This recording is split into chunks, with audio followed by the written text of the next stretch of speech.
If you use cracked software and worried about malware, no problem, bro. We have the solution. Sandboxy Plus. আমরা এটাকে এখানে এসে download করে নেব, দেন আমরা এটাকে রান করে কম্পিউটার ইনস্টল করে নেব। আপনাদের সামনে এরকম একটা ইন্টারফেস আসবে।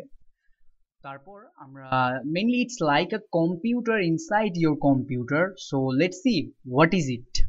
এখানে আমাদের কাছে একটা র্যান্ডম সফটওয়্যার আছে, আমরা এটাকে স্যান্ডবক্সির ভিতরে খুলবো, স্ট্যান্ডার্ড অ্যাপ্লিকেশনে যেয়ে এটাকে রান করে দেব। এখন এটা স্যান্ডবক্সির ভিতরে খুলছে। সো আপনারা দেখতে পাচ্ছেন এই যে এলো যে বর্ডারটা আছে, এটা আসলে মানে এই সফটওয়্যারটা স্যান্ডবক্সির ভিতরে রান হচ্ছে।